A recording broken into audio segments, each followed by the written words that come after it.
माझी मतदारांनाही माझी विनंती आहे की आमचे लोक ज्यावेळेला येतील, इतर सहयोगी पक्षांचे पण लोक ज्यावेळेला येतील, त्यांना सहकार्य करा.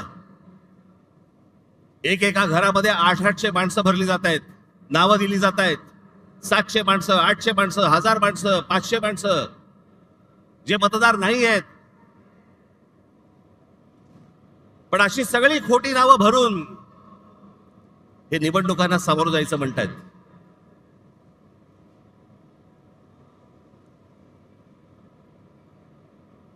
हे ज्या निवडणुका घ्यायचं म्हणतायत ना, हे जोपर्यंत ही मतदार यादी पूर्णपणे स्वच्छ होत नाही,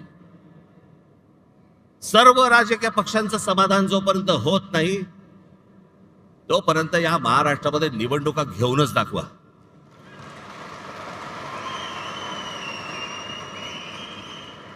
या महाराष्ट्रातल्या निवडणुका शांततेने पार पाडायच्या असतील, पहिली ती मतदार यादी स्वच्छ करा. जो मतदार आहे त्याचा आदर करा. जो खरा मतदार आहे त्याला मतदान करू द्यात. कोण सत्तेवरती येईल आणि कोण पराभूत होईल याच्याशी मला कर्तव्य नाही, पण जे मतदान होईल ते खरं होईल, या दृष्टिकोनात निवडणुका झाल्या पाहिजेत.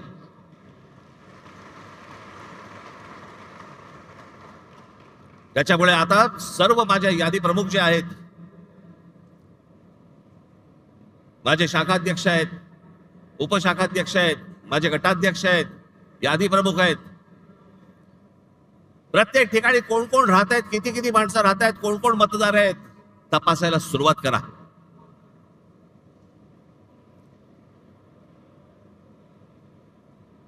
हे जे या लोकांनी शेण खाऊन ठेवलं ना, सगळ्या गोष्टी बाहेर येतील, बरोबर बाहेर येतील. येतातच आहेत, सगळेजण आणतातच आहेत.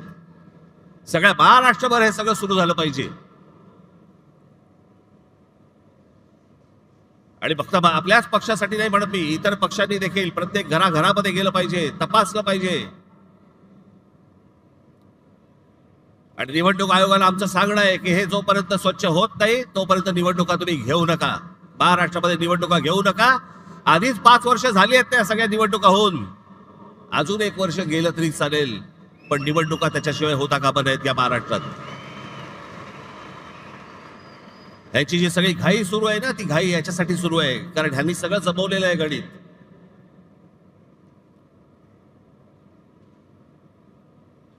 पुढे या सगळ्या गोष्टींचं पुढे कसं कसं जायचंय, कुठे कुठे जायचंय, ह्याचे प्रत्येकाचे टप्पे ठरलेले आहेत, योग्य वेळी सांगणार.